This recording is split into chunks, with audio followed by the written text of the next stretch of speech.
लग गुरु मिले न साचा, तब लग गुरु करो 10 पांचा। क्या गुरु बदल सकते हैं? क्या गुरु बदलने से पाप लगता है? अध्यात्म के इस मैदान में आखिर सही गुरु कौन है? गीता जी में वर्णित तत्वदर्शी संत कौन है? इन सभी प्रश्नों के उत्तर जानने के लिए अवश्य सुनिए जगत गुरु तत्वदर्शी संत रामपाल जी महाराज के मंगल प्रवचन। तो गीता ज्ञानदाता ने भी नहीं पता, संकेत ही कही। अब ये 2 अक्षर का ओम और सत, ये मिलकर बनता है सतनाम। और सार नाम वो आदि नाम भी कहते हैं, उसको सार नाम भी कहते हैं। और जब तक वो नहीं मिलेगा तब तक जीवन व्यर्थ है। तो इस बात से नानक साहब जी बहुत परिचित हुए अच्छी तरह। फिर उन्होंने वाहिगुरु सतनाम श्री वाहिगुरु, सतनाम श्री वाहिगुरु। अपनात्मा पवित्र सिख समाज इस बात को मानने को तैयार नहीं है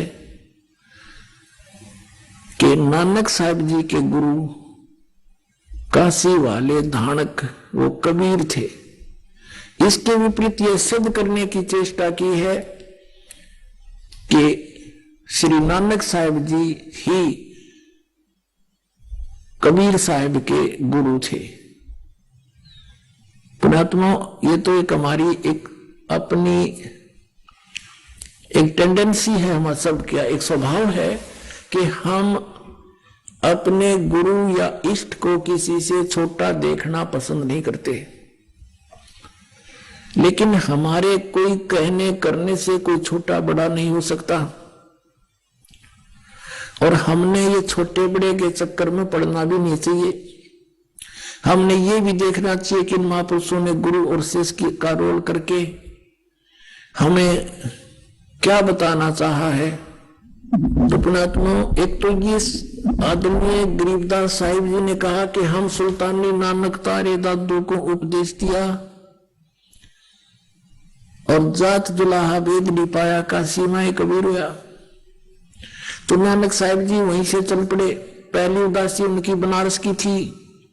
रस्ते में बहुत से सिद्धों से, महापुरुषों से, मंडलेश्वरों से चर्चा की और पूछा कि क्या ब्रह्मा विष्णु महेश के माता पिता कौन हैं? सभी ने कहा ये अगर वो अमर हैं। तो वहीं से चल पड़ते थे कि नहीं, यहां भी नहीं है उस ज्ञान का देने वाला कोई।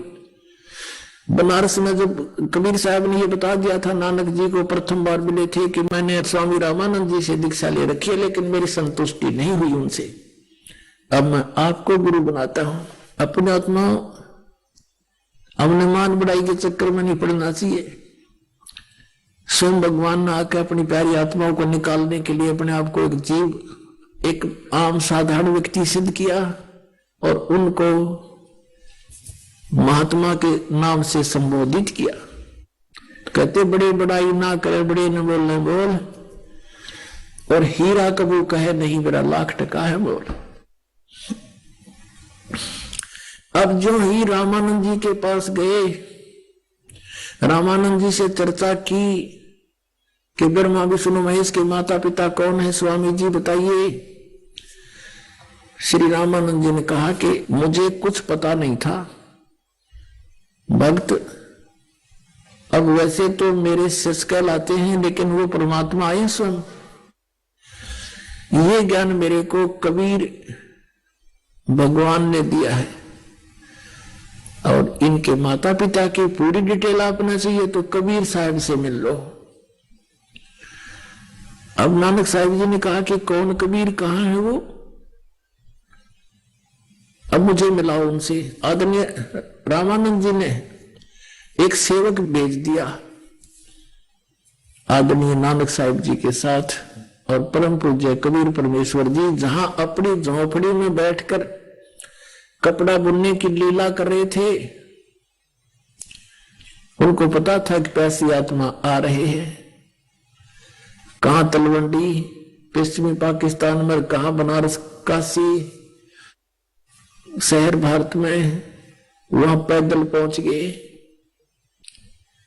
और कुछ भक्त ऐसा करते हैं जी 3 महीने से पहले नहीं आया जा सकता, दूर बहुत है। अरब तो गाड़ी चलने, रेल चले, हवाई जहाज चल पड़े।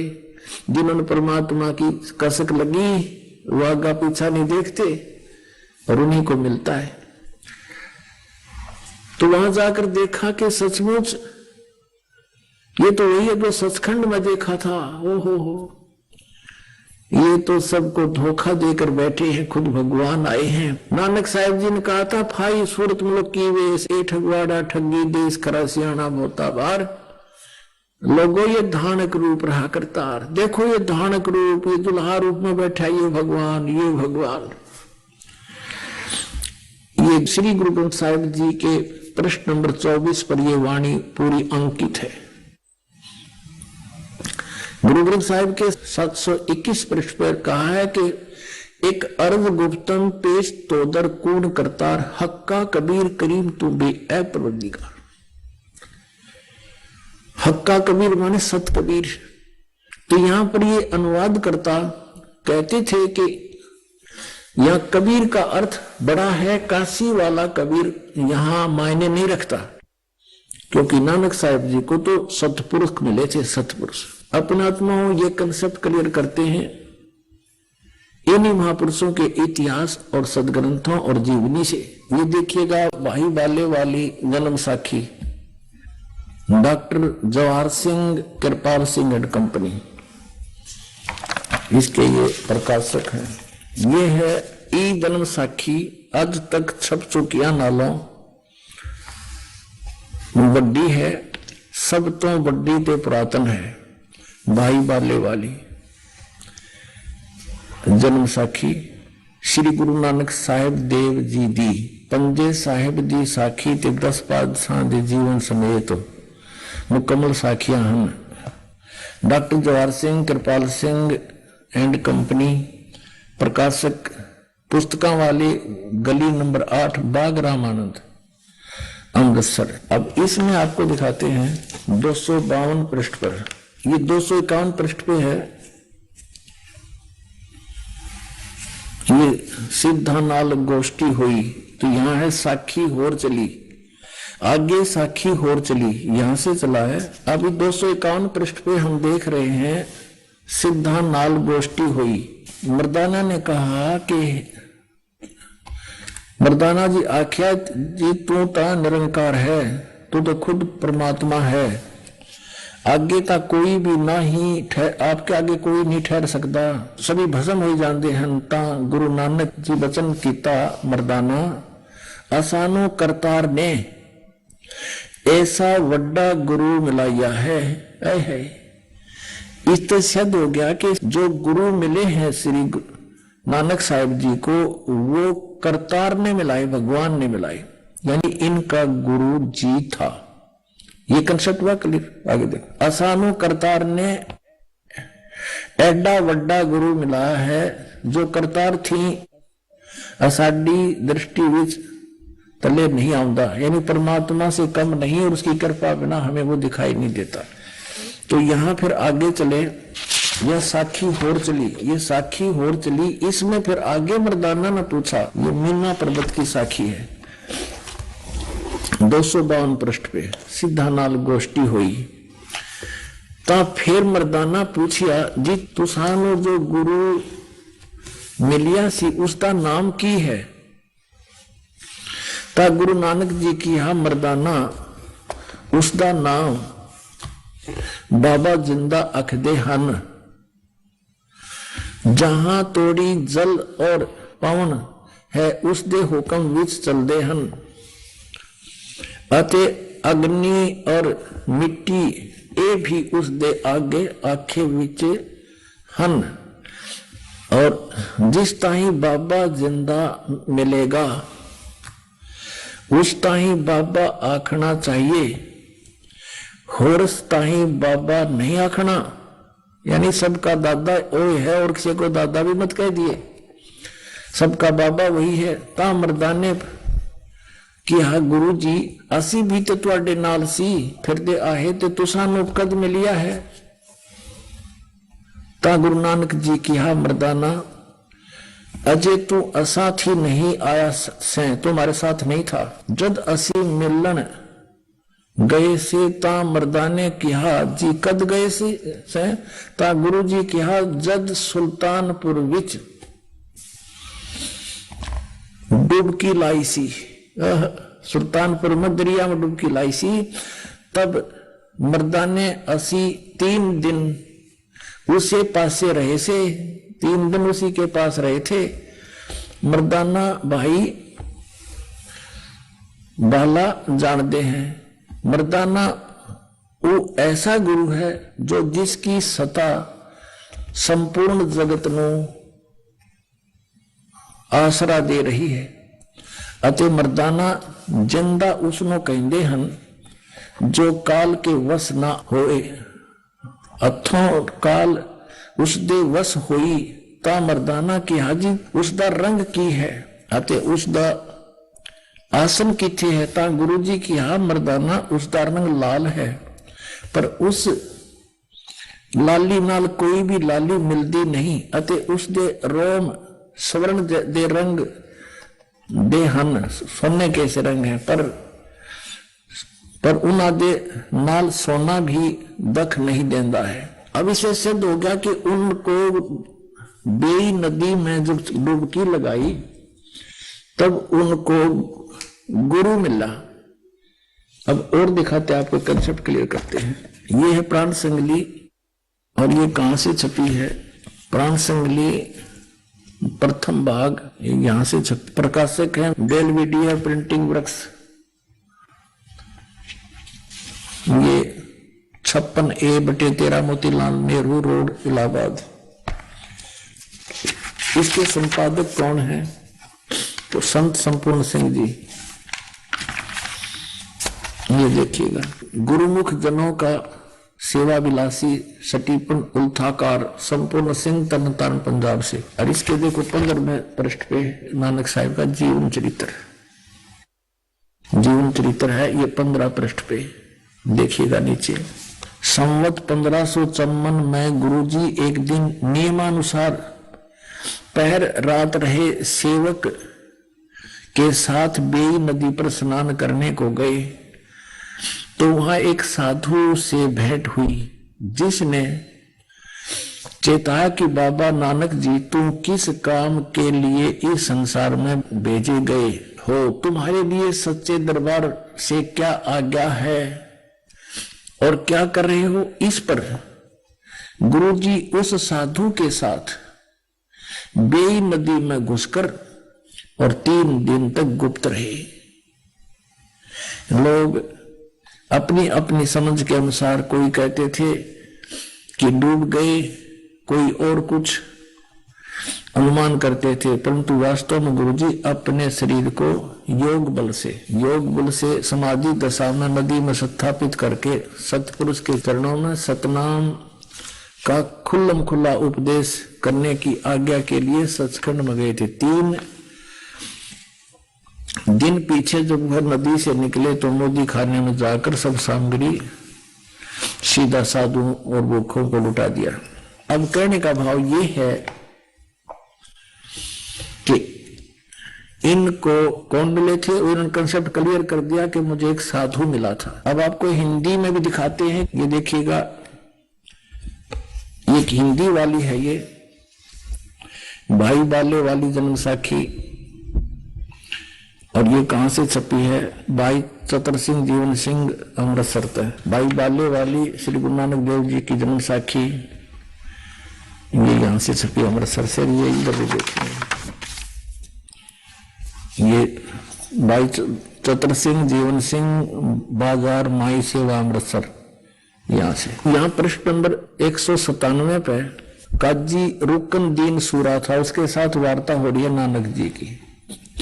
नानक आखे रुकन दीन सच्चा सुनो जवाब, चारों कूट सलाम कर ता तू ही होए सवाब।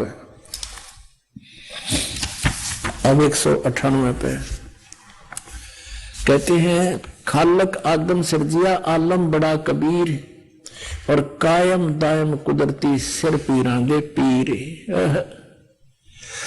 अब देखो यहां आलम बड़ा कबीर और सब पीरां दे पीर, सिर पीरां दे पीर, इसका अर्थ ही सीधा सा हो गया। अगर यहाँ कबीर का अर्थ कोई बड़ा करता है गुरु ग्रंथ साहिब में 721 पृष्ठ वाले को, तो उसको यहां भी देखना चाहिएगा। नानक साहिब जी ने ये कंसेप्ट क्लियर कर दिया। वड्डा अलग लिखा है, कबीर अलग लिखा है। जिस खालक यानी परमात्मा ने आदम जी की रचना की, आदम जी को उत्पन्न किया, वह आलम माने परमात्मा बड़ा यानी सबसे सुप्रीम, सबसे सर्वशक्तिमान, वो कबीर परमात्मा है जिसने आदम की भी रचना की। और कायम दान कुदरती, और वही गुरु रूप में सिर पीरों के पीर, वही गुरु रूप में यहां आता है। अब कहते हैं सजदे करे खुदाई नू आलम बड़ा कबीर, निंदा चारों कोट को जानन पीर फकीर। चारों कोट में घूमता है परमात्मा और वो आलम बड़ा, ये सजदे है, सजदे करे खुदाई नो आलम बड़ा कबीर है। अब इन सभी प्रश्नों से ये स्पष्ट हो गया कि कबीर परमात्मा धानक रूप रहा करता, ये श्री नानक देव जी के गुरु जी भी हैं और ये पूर्ण परमात्मा भी है। श्री गुरु ग्रंथ साहिब के 721 पृष्ठ पे लिखा है कि नीच जात परदेसी मेरा, खिन आवे तिल जावे, और जाकी संगत नानक रेंदा, और क्यों कर मोड़ा पावे।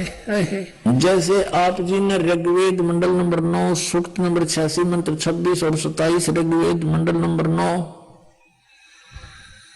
सूक्त नंबर 82 मंत्र 1 और 2 में, ऋग्वेद मंडल नंबर 9 सूक्त 94 के मंत्र 1 में आपने देखा कि वो सदग्रंथ क्या बता रहे हैं कि वो परमात्मा ऊपर रहता सचखंड में, वहां से एक बिजली जैसी बहुत तीव्रगामी, बहुत तेज चलने वाले पदार्थ के समान यहां आता है, अच्छी आत्माओं को मिलता है, उनको सत उपदेश दिलाता है, उनको सच्चा ज्ञान देता है। अब ये भी नानक साहिब जी ने कंसेप्ट क्लियर कर दिया कि जब ये सचखंड में गए, उस सतलोक में प्रकाश है बहुत, वो स्वयं प्रकाशित है, और वहां उस प्रकाश के अंदर एक निरंकार भगवान बैठा है। देखिएगा, यह है सचखंड की साखी 309 पृष्ठ पे। यहां क्या लिखा है कि फिर गुरुजी उस स्थान पर पहुंचे जहां महान प्रकाश है और प्रकाश रूपी सिंहासन पर निरंकार स्वयं विराजे हैं। अब देखो, उसमें प्रकाश है और प्रकाश रूप सिंहासन पर निरंकार स्वयं विराजे हैं, यानी वो लोक भी प्रकाश में है और परमात्मा भी प्रकाश में है और सिंहासन पर विराजमान है।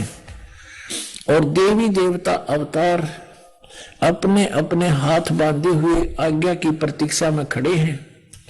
वह प्रकाश लाखों चंद्रमाओं के प्रकाशों से परम सुखदायक शीतल प्रकाश है। तब गुरु जी ने वहां स्तुति की, विष्णु जी की उपस्थिति में वह स्थान परम रम्य हो रहा था। तब भगवान ने प्रेम से कहा, आओ नानक देव, तुम तो सदैव मुझ में मिले हुए हो, तुम में और मुझ में कोई अंतर नहीं है, तुमको सतनाम के उपदेशार्थ संसार में भेजा है। तब गुरु जी ने कहा कि हे सर्वज्ञ, जहां आपकी आज्ञा थी वहां सतनाम का प्रकाश मैंने किया है, और जहां जो आज्ञा होगी वहां मैं पूर्ण करूंगा। यह कहकर गुरु जी ने शब्द कहा। अब इस बात को समझना है कि इसमें जब कोई वार्ता हुई है भगवान की, जहां आपकी आज्ञा थी वहां सतनाम का प्रकाश मैंने किया है, और जहां आपकी आज्ञा होगी वहीं पूर्ण करूंगा। इससे सिद्ध हो गया कि श्री नानक जी को भी परमात्मा ने स्पष्ट शब्दों में मना किया था कि इस सतनाम को अभी किसी को बताना नहीं, जो 2 अक्षर का। पुण्यात्माओं, ये तो स्पष्ट हो गया, कबीर इज गॉड, सदग्रंथों ने प्रमाणित कर दिया, आंखों देखा इन महापुरुषों ने कर दिया। क्योंकि गरीबदास साहिब जी की जो लीला है वो बहुत लेटेस्ट है। उन्होंने जो वाणी लिखी है वह संपूर्ण हमारे पास उपलब्ध है। और कबीर सागर में परमात्मा ने स्पष्ट किया है कि संवत 1775 हुई, तादन प्रेम प्रगटे जग सोई, और 12वें पंथ प्रगट हो मेरी वाणी। 12वां पंथ गरीबदास जी के पंथ में मेरी महिमा की वाणी पुनः फिर प्रकट करवाऊंगा, ताकि पहले कबीर सागर में इन काल के दूतों ने जो कुछ मिलावट कर दी, काट पीट कर दी, वो इससे पुष्ट हो जाएगी। तो इसलिए आदमी गरीबदास साहिब जी ने स्पष्ट कर दिया कि हम सुल्तान ने नानक तारे और दादू को उपदेश दिया, जात जुलाहा भेद नहीं पाया, काशी में कबीर हुआ। और ये भी स्पष्ट कर दिया नानक साहिब जी ने कि भाई सूरत मुल्क की वेश ए ठगवाड़ा ठगी देश, खरा सियाना बोलता बारी धानक रूप रहा करता। और फिर ये भी बता दिया कि मुझे परमात्मा ने एक इतना बड़ा गुरु मिला है जिसने सब ज्ञान मुझे दिया, और परमात्मा के तुल्य है वो, उसमें और भगवान में कोई अंतर नहीं है। और फिर ये भी स्पष्ट हो गया कि वो जिंदा बाबा के रूप में मुझे मिला था, 3 दिन उसी के साथ रहा था।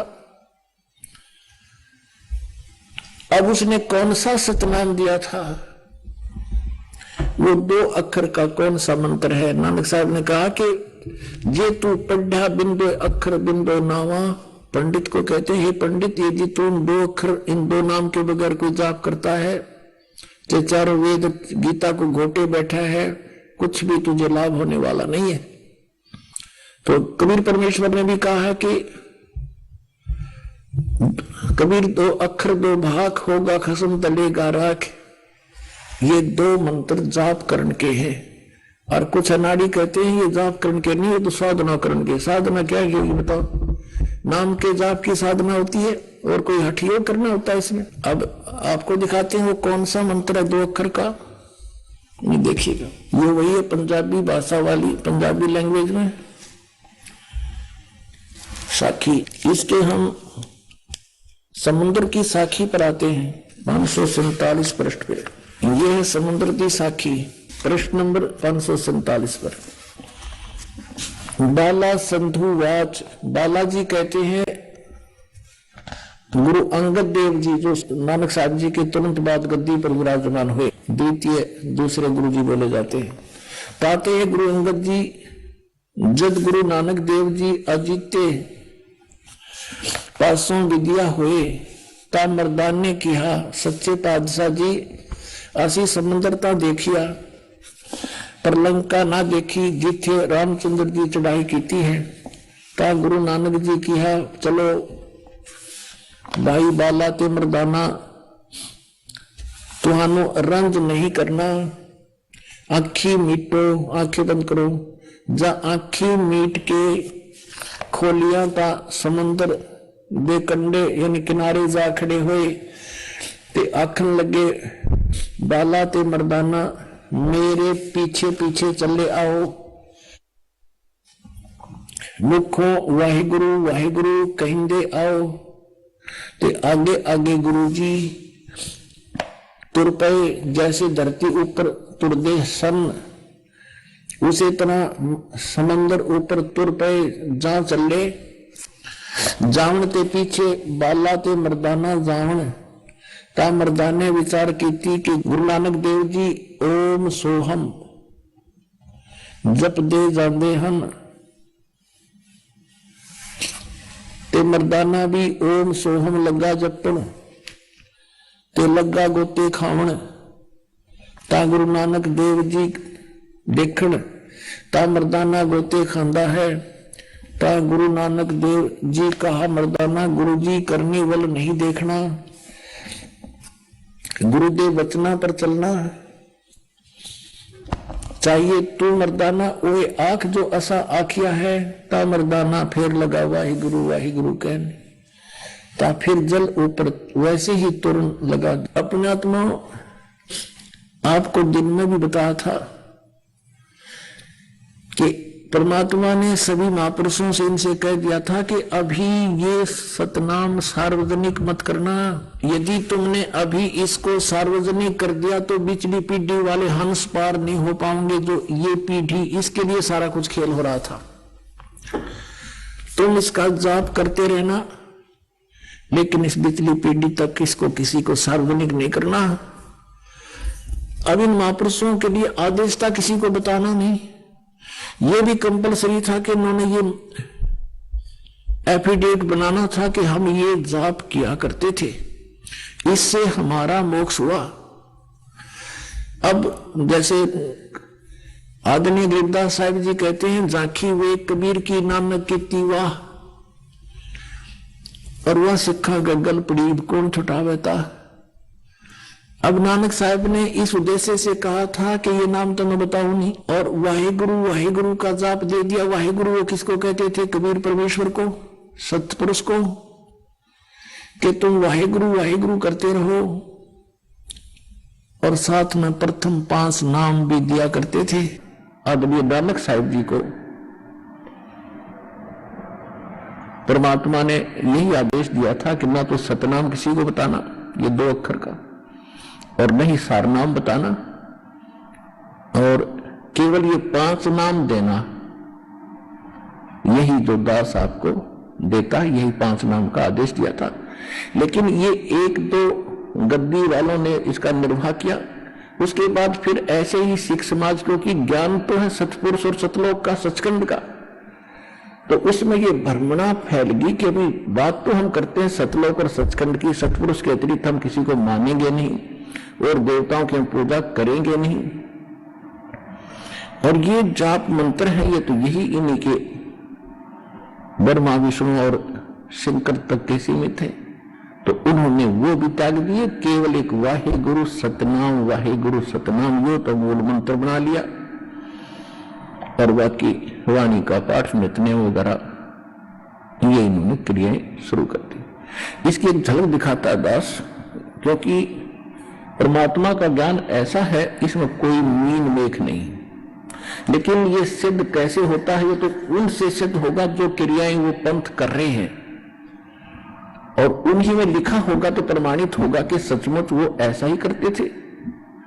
दास को अभी 5-7 दिन पहले एक पत्रिका मिली है सिख धर्म की, एक भगत सिख बच्चा ही देकर गया है, क्योंकि दास ने आपको जौहरी बना दिया लाल परखने के। प्रत्येक धर्म के, प्रत्येक पुलकर्मी प्राणी को, प्रत्येक धर्म का इतिहास आपके रूबरू कर दिया, जो आज तक वो धर्म गुरु आपको नहीं दिखा पाए। तो उस आधार से उस सिख बच्चे ने लाके मुझे दी है। कहने लगा कि मैं 2 बार और लाया था, आप तक पहुंच नहीं पाई, वो वहीं रख ली गई, बहुत स्पेशल मंगवाई मैंने। तो इसमें भी वो 5 नामों का संकेत है जो दास आपको देता। और गुरु ग्रंथ साहिब में जो 5 नाम धुनकार धुन, ये इन 5 नामों की ही धुन इस शरीर में सुन रही है, उसका जिक्र है, ना कि सतलोक सचखंड वाली का।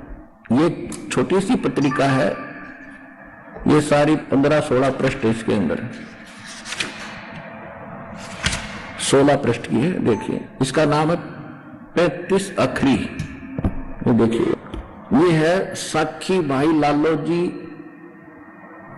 तेये ताप दी कथा, 35 अखरी।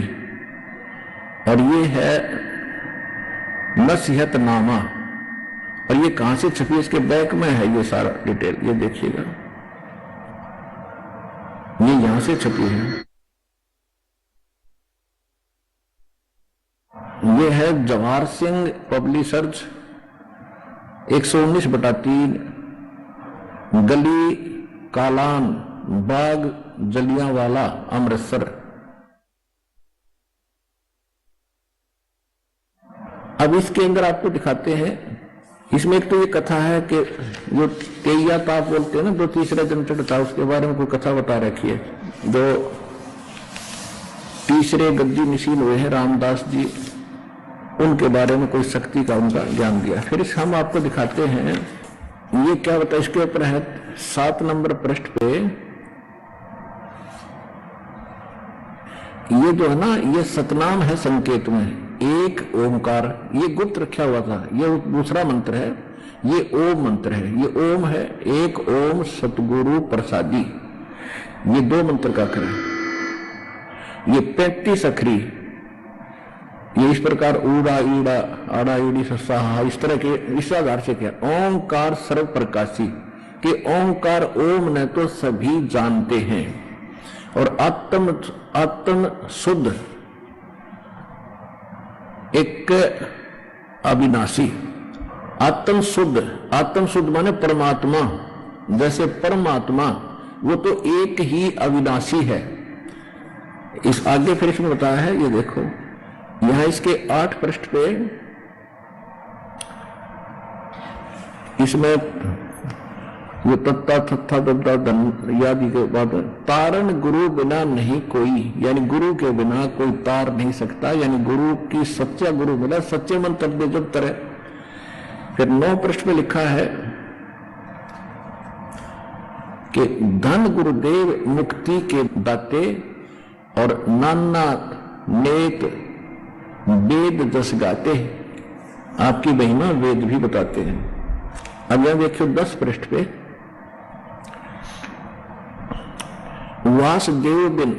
वासुदेव बिन और नहीं कोऊ, ये वासुदेव ये नहीं कृष्ण, वासुदेव मन सर्वगतम ब्रह्म सारी सृष्टि का पालनहार जिसकी प्रभुता सबके ऊपर, वासुदेव बिन और नहीं कोऊ, नानक ओम सोहम आत्म सोऊ। ओहो एक शब्द लिखा है दोनों, ये सतनाम लिखा है, ये तो सतनाम का सिर्फ गुप्त लिखा उन्होंने, विधि नहीं बताई कैसे श्रवण करना। फिर क्या लिखा है ओम हरियम, ओम हरियम श्रियम और ये क्लियम है करियम लिखा, ये 5 नाम है और एक ये ऊपर बता दिया, ये 5 नाम थे वो ओम। फिर देखो ओम हरियम है ये हरियम हरम हरिम हरियम और श्रियम और क्रियम, ये क्लियम है। रे कई जगह लय को रे बोलते हैं, जैसे पलवल में, पलवल के आसपास के क्षेत्र के लोग पलवल को परवर बोलते हैं परवर, और दरिये को दरिया बोलते हैं दरिया, रे को दय बोलते हैं, तो ये इस आधार से करियम है। अब ये स्पष्ट हो गया तो पुण्यात्मा दास को मूल ज्ञान प्राप्त है और इस मूल ज्ञान को जिस दिन से दीक्षा देना शुरू किया उसी दिन से ये यही मंत्र दे रहा है, यही ज्ञान बता रहा है। आज सभी सहयोगी सदग्रंथ उन महापुरुषों के अमृतवाणी भी आज समर्थन दे रही है कि हम जो कर रहे हैं वो सही चल रहे हैं। ये ज्ञान अभी तक छुपाना अनिवार्य था, उन महापुरुषों को सख्त निर्देश थे भगवान के और वो दृढ़ भगत थे, वो सच्चे भगत थे भगवान के, तो उन्होंने उस बात को दृढ़ता से पालन किया। नानक साहिब जी ने अपने पुत्रों को भी ये नाम नहीं बताए, केवल यही मंत्र बताए थे जो उन्होंने फिर आगे चल के छोड़ दिए इस कारण से कि ये तो इन ब्रह्मा विष्णु महेश की पूजा ये हम नहीं करेंगे, ये पूजा नहीं है। यही बात भी घट रही है क्योंकि हमें ज्ञान तो रहा ही नहीं। और उसके साथ साथ धर्म यज्ञ भंडारे शुरू करवाए थे। नानक साहिब जी के पास जब कोई संगत आती थी ये स्वयं ही सबको भंडारा कराते थे, अपने खेतों में काम करते थे। लास्ट के 16 वर्ष ये अपने घर पर रहे, खेतों में कार्य जैसा कर सकते थे वो करते थे, भक्ति भी करते थे, आने वाले को उपदेश भी देते थे। तो ये इन्होंने इसलिए गुप्त रखा कि ये बताना नहीं किसी को, नहीं तो काल के दूत जैसे राधा स्वामी पंथ, ये दंदन सतगुरु पंथ, सच्चा सौदा सिरसा जगमाल वाली, जय गुरुदेव पंथ मथुरा वाला, आगरा वाला, ब्यास वाला राधा स्वामी, ठाकुर जी वाला राधा स्वामी, ये सब नकली पंथ हैं। इनके पास ये 2 अक्षर का मंत्र नहीं है, आदि नाम इनके पास नहीं। जैसे घट रामायण के अंदर तुलसी साहिब जी ने लिखा, हाथरस वाले ने, कि 500 नाम काल के जानो, जगदानी मन शंका आनो। 500 नाम काल जी व्याख्या, 6वां नाम गुप्त कर रखा। फिर बताया कि सतनाम ले सतलोक सिधाऊं, आदि नाम ले काल गिराऊं। अब सतनाम तो ये 2 अक्षर का, सतनाम ये 2 अक्षर का, जो अभी आपको नानक साहब जी के और मर्दाना और बाला की वार्ता में आपको बताया, ये है सतनाम 2 अक्षर का। और इसके आसपास भी नहीं है, ये सचखंड के गीत गाने वाले, राधा स्वामी वाले पंथी, यानी इस विश्व में कोई भी इस मंत्र से परिचित नहीं। पुण्यात्मा उस दास के अतिरिक्त ये सत्कर मान लेना तुम।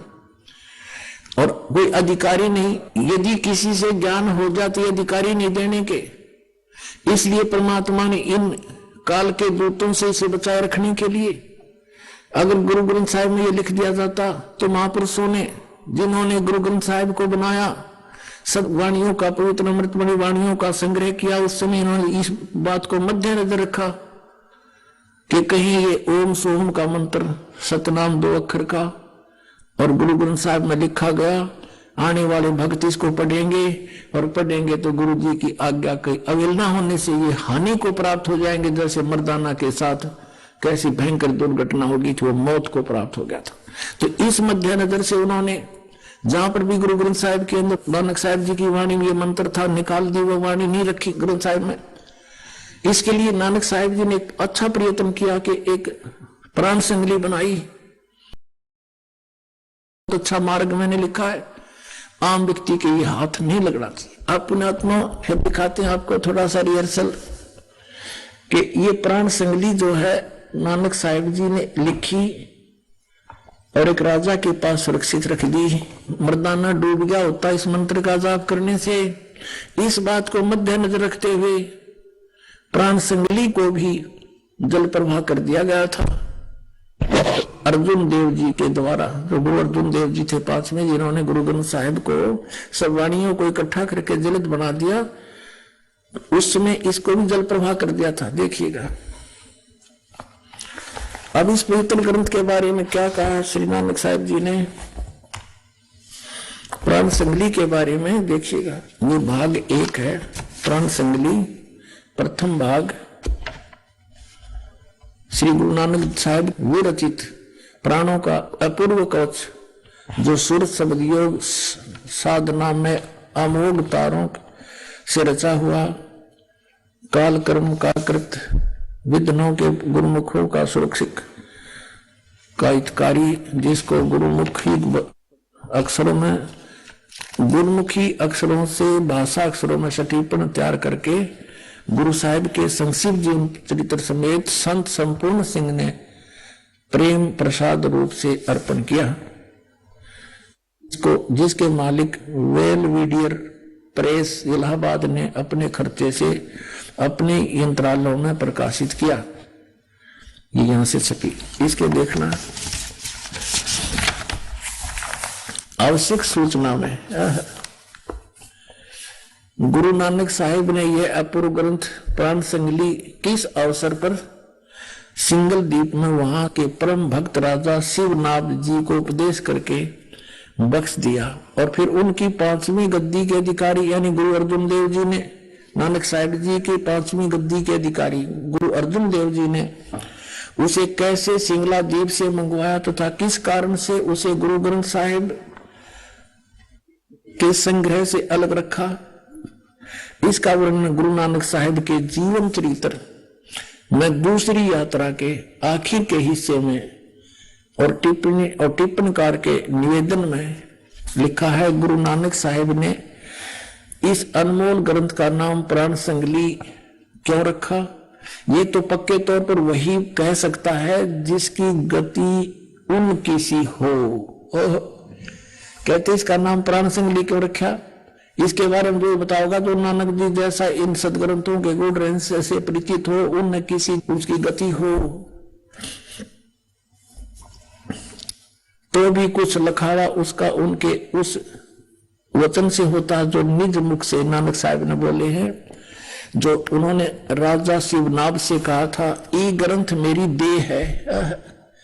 नानक साहब जी कहते हैं ये मेरा शरीर है, ये मेरा सथूल रूप समझना, पुराणों मेरियों का संग्रह कहो कवच है, जगत समुद्र का ये पुल है, यानी संसार से पार होने का इसमें सही मार्ग लिखा मैंने। और ई प्राण संगली मैं तैनू बख्शी है, ई अगर वस्तु है सो तय ही जरी है, यानी तू इसका अधिकारी है, तेरा विश्वास हुआ इसका मेरे इस ज्ञान का, इसलिए मैं तुझे बख्श दी है।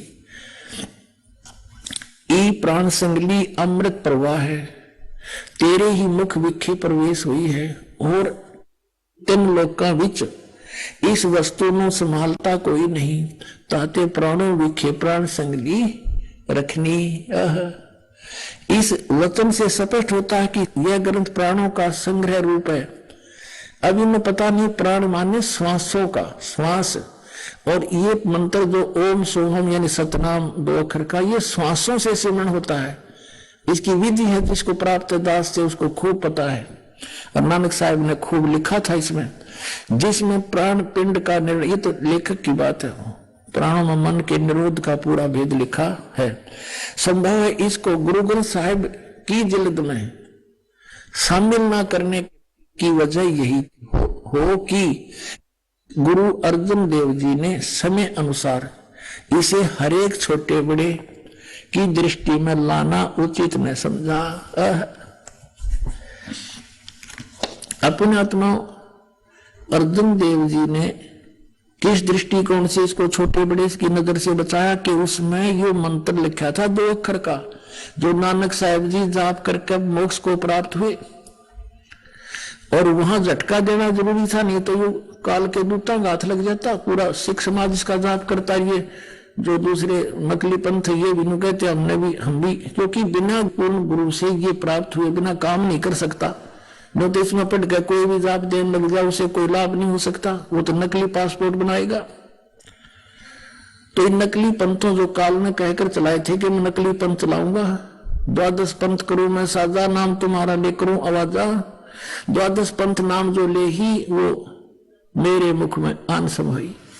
तो इसलिए इस दृष्टिकोण से 5वें गुरु अर्जुन देव जी ने इस ग्रंथ को गुरु ग्रंथ साहब मैंने शामिल किया, बल्कि इसको दरिया में प्रवाह कर देना उचित समझा। कहीं कोई पढ़ ले, कोई देख ले, गुरु जी की आज्ञा का अवहेलना हो जाए। देखना इसी के निवेदन में आपको दिखाता हूं, ये वही प्राण से मिली है, हम पढ़ रहे थे। अब ये तो आपने पढ़ा था आवश्यक सूचना, अब ये है निवेदन तुरंत ही।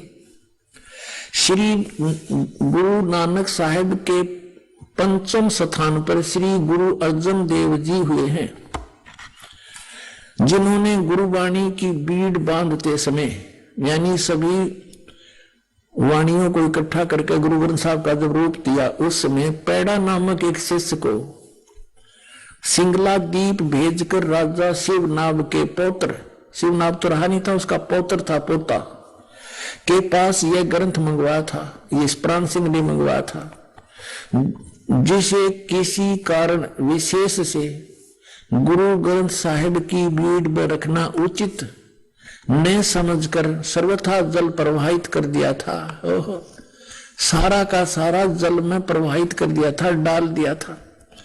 जो कि एक परम प्रेमी साधु की अत्यंत प्रार्थना से द्रवीभूत हुए गुरु साहिब के वचन अनुसार जल से निकलवाया, यानी ये तो डाल दिया था उसमें जल में। अब इसका कति नामो निशान मिटा दूं, कभी गुरु जी की अवहेलना हो जाए, 2 अक्षर के मंत्र को कोई जाप कर ले वह। फिर ये कहते हैं किसी साधु की प्रार्थना से द्रवीभूत होकर, यानी पिंगल के गुरु अर्जुन देव जी ने उससे कह दिया कि चल निकाल ले, और वैसा ही निकलवाया, और जैसा का तैसा उसे ही बख्शीश कर दिया। अर्जुन देव जी ने उसी को कह दिया तू ले जा, इसने और दिखाइए मत किसी ने। जिसका प्रसंग गुरु प्रताप सूरज प्रकाश नामक प्रमाणिक इतिहास की 3 राशिगत 32वें अंशों में लिखा है। अपने आत्माओं, इस प्राण संगली के अंदर 160 अध्याय थे, ये भी आपको बताता हूं। ये प्राण संगली है और ये डॉक्टर जगजीत सिंह खानपुरी द्वारा इसका संपादन है। ये है publication bureau, Punjab university Patiala से। अब इसकी भूमिका में लिखा है, देखिएगा, ये भूमिका में लिखा है, पहला संस्करण है, पहला संस्करण। इसमें क्या लिखा है कि प्रस्तुत प्राण संगली दा प्रकाशित रूप है योग अते विशेष तौर ते हठ योग अनुसार प्राणायाम दा, ये इन अपनी तरफ से लिखा है इसका, जो भी इन्होंने सोचा इसको। इसमें क्या लिखा है ये, अब हम भूमिका में देख रहे हैं, भूमिका देखें इसकी, हम अपने मतलब की बात पढ़ेंगे। इसमें लिखा है कि संत संपूर्ण सिंह ने, जिसको हिंदी वाला आपने पढ़ा, संत संपूर्ण सिंह ने देवनागरी लिपि विच इस संस्करण ਦਾ ਪ੍ਰਕਾਸ਼ਨ ਕੀਤਾ।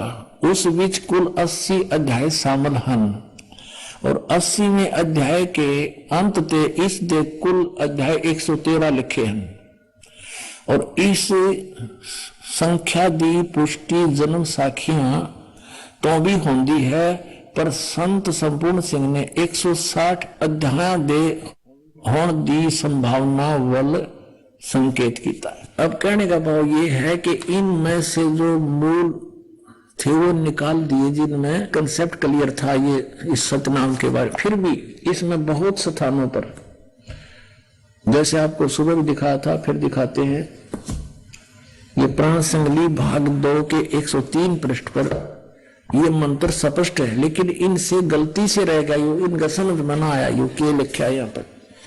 ये देखिएगा, ये प्राण संगली हिंदी वाली है, द्वितीय भाग, और इसके संपादक है संपूर्ण सिंह, जिसका पंजाबी मुश्किल वाली से भी संपर्क है। ये है संपूर्ण सिंह, भाषा टीकाकार संपूर्ण सिंह, तरनतारन पंजाब से। इसके 103 पृष्ठ पर आपको दिखाते हैं। 103 पृष्ठ पे है, राग भैरव है ये, महला पहले का। इसके अंदर यह देखना, कहते हैं साध संगत मिलिया मन माना और ना मैं ना ओम सोहम जाना। ये ना इसके साथ लगना चाहिए, ना है, ये ना माने नाम होता है। कहते हैं ना तेरा के ना है, हमारी देसी भाषा में, अपनी लैंग्वेज में, पंजाबी में भी ऐसे कहते हैं, की ना है तेरा। तो नाम में ना, नामों में नाम, नामों में नाम है ओम सोहम, ये जाना, ये असली मंत्र है। अब जैसे यहां देखना 151 पृष्ठ पे आपको दिखाते हैं, 150 पृष्ठ पे देखना, इसके पे ये ओम मंत्र, ओम दर, ओम दर। अब इसका अर्थ ये 2 नंबर यहां से क्लासिफाई किया है, इसको स्पष्ट किया है। इस ओम को इन्होंने ओम ही सिद्ध किया है, ओम प्लस मदर, ओम से भाव ओंकार शब्द का है। तो यहां भी सिद्ध हो गया, अंडरस्टूड हो गया। ईसाई ओम यू लिख रखा है, देख 103 पृष्ठ पर। अब ये इनका समझ में ना आया कि ये आऊं करेंगे, इसने हूं, ये था ओम, मालिक की दया हुई, गलती से इसके साथ जुड़ गया, इसके साथ जुड़ा होता जिसने ये काट देते, सोहम सोहम शायद रख लेते, तो परमात्मा की दया हुई। और कोई बात नहीं, अगर इसमें भी नहीं होता तो भी परमात्मा कहते हैं कहीं ना कहीं हमने अपनी सच्चाई को रखा ही है। कहते हैं चोर चुरावे तुमड़ी गाड्डा पानी में, हुआ गाड्डा हुआ ऊपर आवे, सच्चाई छनी ना। अब काल ने वहां कितना दृढ़ कर दिया इन गुरुजियों को कि इस मंत्र की भनक भी नहीं लगनी चाहिए। प्राण संगली कितना अनमोल ग्रंथ, इसको दिखाएं आपको हैरान रह जाओगे। इसमें बहुत क्लियर लिखा है, बहुत जगह पर लिखा है। अपना आत्मा परमात्मा की सी कृपा होगी, ये सिख बच्चे ही इतने सियाने हो गए, ये अपने आप इन सदग्रंथों को जानने लगे, देखने लगे, लाल और लाडली की पहचान करने लगे।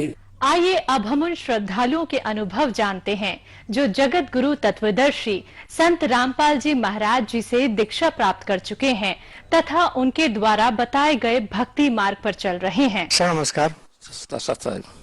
सर क्या शुभ नाम है आपका? महेश दास। महेश दास जी, कहाँ से आए आप? विकास कुंज लोनी गाजियाबाद। सर क्या करते हैं आप? मैं एक नौकरी करता हूँ सर्विस गैस में। सर संत रामपाल जी महाराज से कब जुड़े आप? 2013 में 2 अगस्त को। संत रामपाल जी महाराज की शरण में आने से पहले आप क्या भक्ति साधनाएं करते थे? पहले जी मैं हनुमान जी के व्रत करता था, बचपन में छोटा था तो हनुमान जी का व्रत करता था।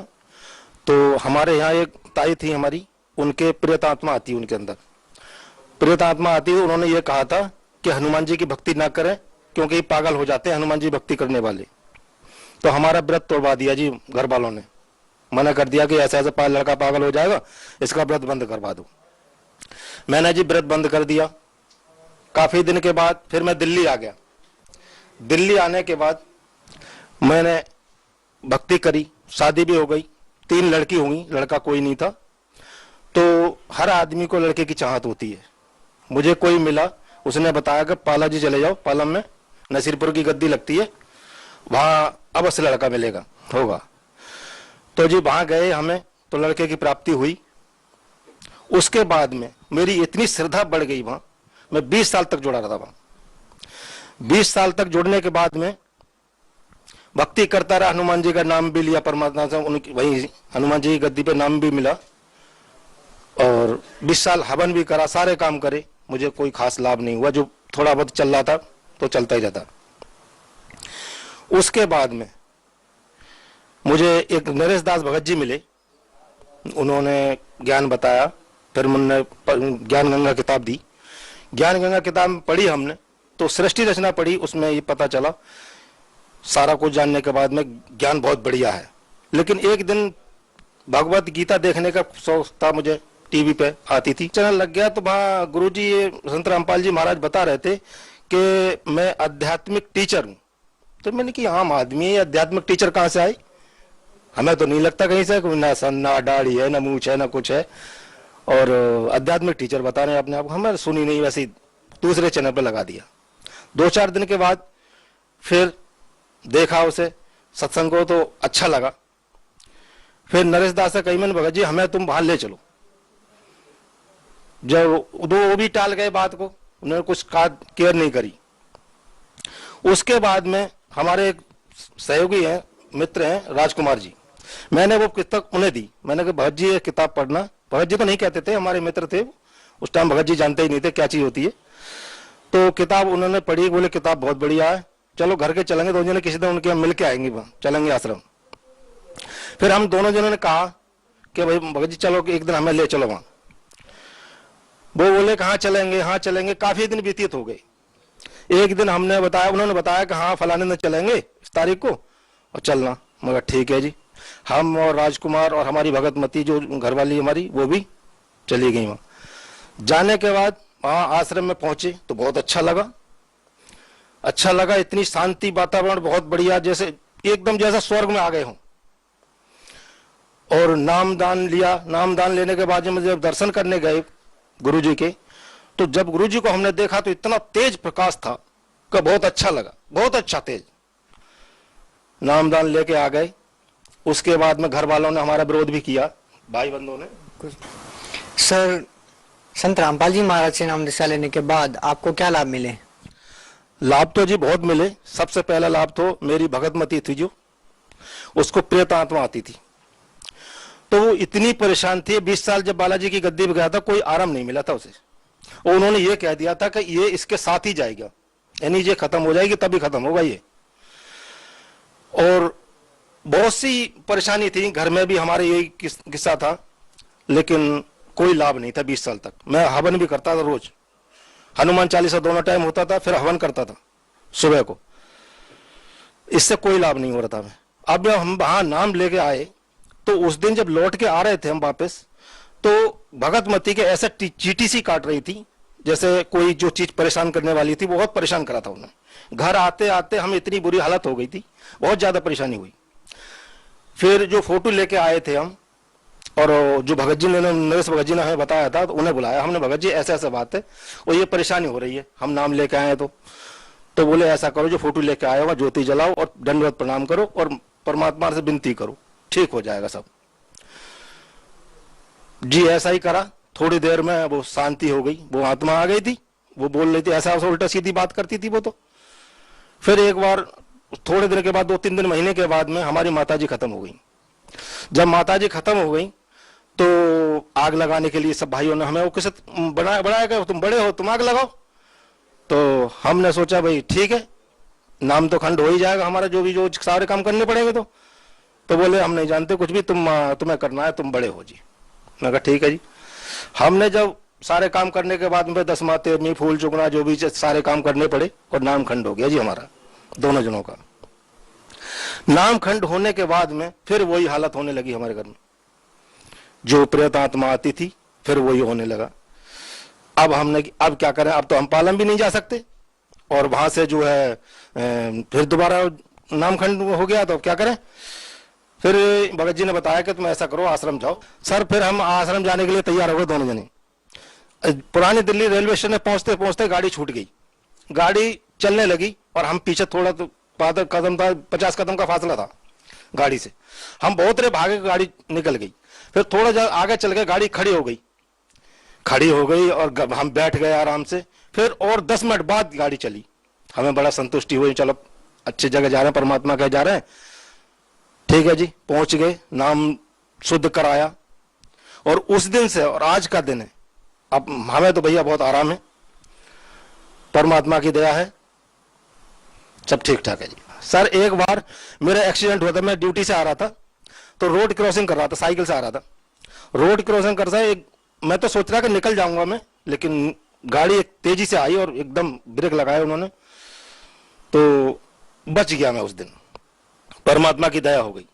एक दिन वहां दवाई लेकर हमारी भगतमती भी आ रही थी इलोनी गोल चक्कर के पास में, तो ये भी रोड क्रॉसिंग कर रही थी, दोनों तरफ से गाड़ी आ गई। गाड़ी आई और एकदम गाड़ी रुक गई और इनके पसीने पसीने हो गया, भगतमती के हमारे पसीने पसीने हो गया और इन्हें हाथ पैर कांपने लगे, बहुत बुरी हालत हो गई, पता नहीं क्या हो जाता, इतनी घबराहट सी हो गई। फिर थोड़ी देर में लोगों ने बैठाला और उन्हें बताया कि भाई आराम से, पानी फानी पिलाया, ठीक हो गई। सर जब आप सब लोग आश्रम बरवाला में जाते थे तो आपको कैसा महसूस होता था? बहुत अच्छा महसूस होता था जी, जैसे स्वर्ग में पहुंच गए, बहुत अच्छा लगता था। सारी व्यवस्था थी, वो इन्हीं जैसे आने को दिल ही नहीं करता था जी वहां से। सर संत रामपाल जी महाराज के बारे में ऐसा कहा जाता है कि संत रामपाल जी महाराज सभी देव देवताओं की भक्ति छुटवाते हैं, सर क्या कहना चाहेंगे, क्या ये सच है? नहीं, ये गलत कहते हैं लोग। संत रामपाल जी महाराज भक्ति को नहीं छुड़वाते हैं, ना किसी देव देवताओं को मना करते हैं। वो तो एक सही विधि बताते हैं, किस मंत्र से उनकी जाप करना चाहिए देवी देवताओं को, वो बताते हैं। मार्ग सही है, बिल्कुल सही भक्ति बताते हैं, ऐसा कुछ नहीं है, झूठ बोलते हैं ये लोग। सर कुछ लोगों द्वारा ऐसा भी कहा जाता है कि संत रामपाल जी महाराज सभी धर्मगुरुओं की निंदा करते हैं, सर क्या कहना चाहेंगे? नहीं जी, निंदा नहीं करते हैं गुरुजी हमारे। संत रामपाल जी महाराज निंदा नहीं करते हैं, वो तो असली नकली की पहचान बताते हैं। जैसे 100 500 का नोट है और इधर नकली है इधर असली है, उसमें ये बताते हैं कि असली में क्या चीज है और नकली में क्या है, ये क्या पहचान है असली नकली की, ये बताते हैं हमारे गुरुजी। निंदा नहीं करते किसी की। सर हिंदुस्तान में बहुत सारे धर्मगुरु हैं, सभी भिन्न भिन्न प्रकार की साधनाएं देते हैं, उनके लाखों फॉलोअर्स भी हैं, तो सर आप उन सबको छोड़कर संत रामपाल जी महाराज की शरण में क्यों गए? संत रामपाल जी महाराज की शरण में इसलिए गए थे, शास्त्र के अनुसार भक्ति दे रहे थे, इसलिए गए थे। हमने टीवी पे देखा, सारे ग्रंथों को खोल के दिखा रहे हैं टीवी में, भागवत गीता और रामायण वेद सारे कुछ खोल खोल के दिखा रहे हैं, इसलिए उनकी भक्ति करने गए थे। सर भगत समाज को क्या संदेश देना चाहते हैं? हाँ, मैं सभी भक्तों से निवेदन करता हूँ कि संत रामपाल जी महाराज को उस ज्ञान को समझें और उनसे भक्ति लेके अपना मोक्ष करवाएं, अपना कल्याण करवाएं। सर बहुत बहुत धन्यवाद आपका। सत साहिब।